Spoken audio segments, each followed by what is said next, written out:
Hey guys, it's Christine, also known as IvyWinter. Thank you for joining me for another Disney video. This one was a request, and someone asked me to rank all of the Disney resorts that I've been at. So I can think that's pretty fair, considering I can't really rank the ones I haven't been at. I can by just like what I think of them, but I don't think it'd be fair from a standpoint of actually staying there. So I have a ranking here of all of the ones I've stayed at. It is 1 through 9, though I have stayed at 11 resorts, but you'll understand why it's 9 when we get there. We'll actually start from the least favorite to the best, because that just sounds the most fun. So number 9, and this is why it is 9 and not 11, is all of the All-Stars. They're all the same resort. I mean, in the end, to me, they just are the same thing, different packaging. I understand that some people will argue that one is better than the other, but in my mind and in my experience, having stayed at them a lot, they're all the same resort. Obviously now with some of the upgrades to rooms, they have gotten better, but they really are ranked my last. Now, if they're last, why do you stay at them so much, do you ask? And that's because as a solo traveler, they're the cheapest. And when you're one person paying for a room, it doesn't really always make sense to be going for a bigger room where one, it's just me, and two, then I'm paying that full cost every night and not splitting it with somebody. So I've stayed in the All-Stars more than any other resort because it just happens to work the best for a budget. And for a budget resorts, they're fine. They're definitely no worse than, I don't know, the Super 8 down the street. Probably actually Super 8's probably worse. They still have that Disney vibe. You still get to be on property and take advantage of their transportation. You still get to have that sort of guest service that Disney provides. So I still think they are 100% worth staying at, and I prefer to stay on Disney property when I go, unless I'm staying at the Rob Vacation Club. But I would still opt for them, me personally, over off property. I just really think that they're okay. They're kind of bare bones. I need a roof over my head. I don't care so much about food selection or theming or what have you. Number 8 is going to be Pop Century. This one always was actually quite a bit higher ranked for me until recently. And the reason that I say that is because, well, one, now it is starting to show its age, and two, the prices for this resort have gone up, but I haven't necessarily felt like the value has gone up. So I don't know if I necessarily feel that it is worth what it is often, you're often being charged for a room there. That said, Pop is still newer than the All-Stars. Comparatively, it had the refurb of the new rooms first. I got to stay at the new refurb rooms pretty early on, and I love them. I'm a big fan of them. I don't like the old carpet and the dingy sort of look that we had. I like the bright lights and the fold-up Murphy bed that makes room for, table and chairs, and the artwork. I'm into it. The room feels slightly bigger as well and is really great for a solo traveler because you can put that other bed up. So if you are one person or just two people using one bed, perfect. Now you've got more room. It has a better quick service area than I think the All-Stars do, but nothing to write home about for me specifically. I do like the theming better than like sports, music, and movies. Like, I like the idea of having the different decades. That's fun. But again, lower on the list because compared to some of the other places I've stayed, it's just not gonna hold a candle. Number 7 is Art of Animation. I've gotten to stay here once for a chunk of a trip with Rob and Kat before they moved down. We stayed in the Little Mermaid room, which was great for Kat because that's her favorite movie. And it was actually really fun. What a fun themed room. And I loved the theming around Art of Animation. I loved walking through a lot of the sections, Cars and Lion King and all of that. It was really, really neat. Now with the Skyliner system, maybe I would rank this and Pop a bit higher, but I haven't stayed at either since the Skyliner opened. So let me preface with that, with these rankings. But I did really enjoy the rooms, even for the smaller ones. I would love to check out the suites. They seem really cool as well. Again, price-wise, I would rather go for a full true moderate than a suite at Art of Animation, unless obviously I had kids and a bigger family and like needed that room. But I know that you can get some moderates for the same price as a suite at AOA. So for me, would rather stay somewhere else. That said, really great, lovely guest service, and in general, really enjoyed it. Would like to stay there again. I really like their gift shop. I really like their food court. Definitely is like that next level improvement on the other resorts. Number 6 might surprise you because it isn't deluxe, but it is the Grand Floridian. And I think it might surprise you that it is number 6 and not higher.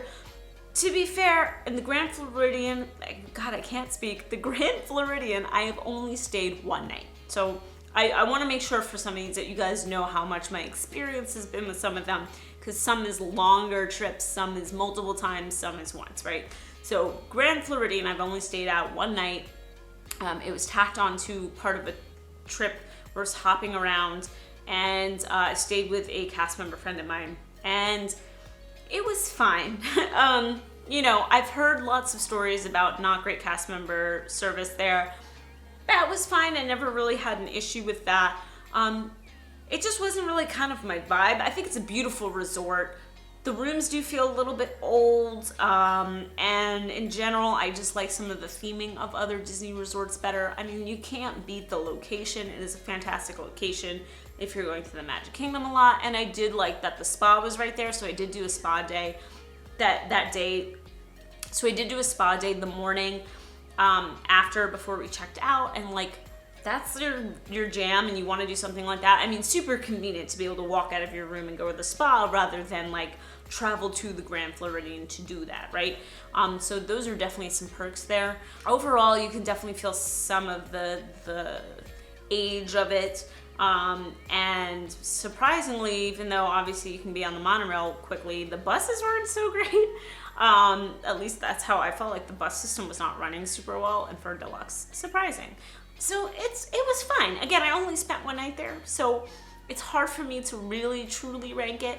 But right now it is my number 6. Number 5 is French Quarter. I love the French Quarter. Look, it's one of the earliest resorts I ever stayed at when I was younger. I have fond memories. When I was 10, we stayed there. You know, I love the decor. I love New Orleans, so you know, that's definitely something that appeals to me. Love the lobby. I love the bar just off the lobby. That's a really great, good time to hang out.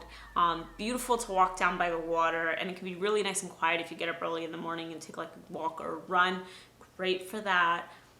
Really beautiful resort. I like the rooms. I don't love the rooms, but they're pretty good for a moderate. And overall, theming might not be exciting, but it is true to what it is meant to be. The pool area is cool. I mean, it's got that cool slide, which I remember loving as a kid. Obviously, as an adult, it doesn't matter as much to me anymore, but it is a really cool pool area. I understand why it is very popular with a lot of people. It is really beautiful and really nice to also be able to take the boat to Disney Springs. That is a great plus. And then also be right next to Riverside, so you can walk over there if you want to eat over there or check that out. It's nice that there's like that connection. Number 4 for me is Coronado Springs. Now this is my favorite of the moderates. Partly it is the theming. I love the pool area and the big temple, it's so cool. I love the man-made lake. I love getting a daiquiri by the lake. Oh, there's this bar right on the lake, and you could just like get a drink and sit there. The hammocks, I'm a sucker for a good hammock, and the beach areas are lovely. I like the rooms a lot. I've actually had really good experiences at Coronado Springs. There's a trip that I had that I was vlogging at the time, and I was one person who got upgraded to like, I don't know, it was like some big family suite. It was absurd. It had 2 bathrooms, you guys, 2 bathrooms. Why does one person need 2 bathrooms? I think partly because they were doing construction, so they probably just had this room available and bumped me up. Then I had an amazing experience at a cast member who was at the bus depot. There were some issues with an Epcot bus taking a really long time to get to me, and for my waiting, they wrote me basically a fast pass and anywhere, anytime fast pass for Epcot, which was super, super nice. So I've also had really good memories at Coronado Springs of just like having amazing guest service, you know, having upgrades, having them go above and beyond for me when I'm just like one single person, and I think that was pretty amazing. I get that it's a big resort. A lot of the moderates are big resorts, and I get that that turns a lot of people off. It does have an internal bus system, and believe me, I understand that being like scary for a lot of people. Obviously, as one person, it's a bit easier. If you have a large family, you have young kids, that could be tough. So I absolutely get why some people are turned off by that, but I really like it. Number 3 is the Boardwalk Villas. I've gotten to stay there once for I think it was 3 or 4 nights. It was through a friend whose family had DVC, so thank you to that friend, otherwise it probably would have never happened. The Boardwalk Resort is amazing because of location. The location cannot be beat. You can walk to Epcot real quick. You can walk to Hollywood Studios still fairly quick. If you don't want to walk, you can hop on the friendship boat. You can take a walk around the boardwalk, and you've got the dance hall and jelly rolls and abracadabra and oh gosh, I'm blanking, Beaches and Cream. I was like, I'm blanking on the ice cream place. You can walk into the beach or the yacht club and take a look at like what those resorts are like, and go eat over at those restaurants, which are great. I love the boardwalk area in general. It's such a fun time, but man, you cannot beat that location. I did get to stay in a DVC villa, so maybe that changes opinion for some people as well, but I loved the room. It was 3 of us staying in there, and it was very comfortable. And in general, just really like the boardwalk a lot, and I keep trying to find a way to get back there. My number 2 is Fort Wilderness. I've stayed there twice now in the cabins, and I love it. Oh my gosh, this is the perfect resort for big groups. So if you're 5-6 people, 6 is kind of hard with adults. I'll be real. We did that the first trip. We had 6 adults in the cabin and 1 bathroom, and that is rough. It's tough. People using the bathroom, people needing the shower, women got to do their makeup and blow dry your hair, and you're trying to get in and out and taking turns. There's also no real privacy. Bathroom's like right in the middle. And obviously you're filling all beds when you have 6 adults. We did it again with 5 adults, and it was, even that 1 person down was like a lot more bearable. And I love the kitchen. I love that you have that option to cook if you want to. So what Rob did was he drove and got groceries at a local store outside of the property, and then we just stocked up on groceries. So we eat breakfast there every morning. We even did some food at night, got a few beers, so we had those there. You also have the grill out on the deck that you get with your cabin that is like super cool. So if you want to grill, it's definitely a family-friendly sort of resort in terms of like feeling like you're home, They have Hoop-Dee-Doo, which is a classic. They have just that whole like outpost area is really great. They do have a great little shop that also has some groceries. Granted, they're going to be more expensive if you buy them there, but like if you need some milk or like some snacks and you don't want to go all the way somewhere else to get them, that's perfect as well. One of our favorite places to get breakfast that we did twice in our last trip was Trails End buffet breakfast. That is absolutely phenomenally delicious, and if you want endless Mickey waffles, that's your go-to. But we loved it every single time that we went, and we would have a nice big breakfast and then have a very light lunch, and it would like really carry us over in the parks, which was awesome. And you can also take the boat from there to the Magic Kingdom. It's a little bit of a longer boat trip than, say, if you were staying at the Poly, but still worth it. And that's nice to have that other option. The more I've experienced being there, the more that I love it. And then my number 1 has been my number 1 even before I got to stay there, and has solidified as number 1 since I got to spend 2 nights there. And that is the Polynesian.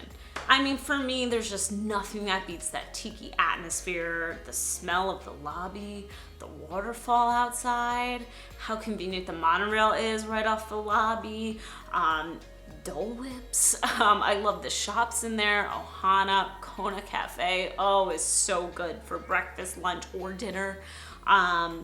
I love the beach area. I love the pool area. I love that you can take a boat right over to the Magic Kingdom. I love the rooms. The rooms are so beautiful and large and fun. And man, it kills me I only got to spend 2 nights there. Again, another one that like I keep looking at. I keep trying to figure out a way to really spend some time there. but so incredible. So Polynesian is 100% up there as my number one. That has never changed. If anything, it only got stronger after I got to stay there. So that's my resorts ranked based on the ones that I have stayed at. There's still plenty I haven't stayed at. Obviously, you didn't hear me say things like the Contemporary or Animal Kingdom Lodge or Wilderness Lodge. There's so many that I have not yet experienced that I can't wait to. But of the ones that I have, that's how I would rank them. So I would like to know in the comments below, what are your rankings for the ones that you've stayed at? Do you have a specific one that you just like love the most and go to the most? How do you feel about the resorts that you have been to?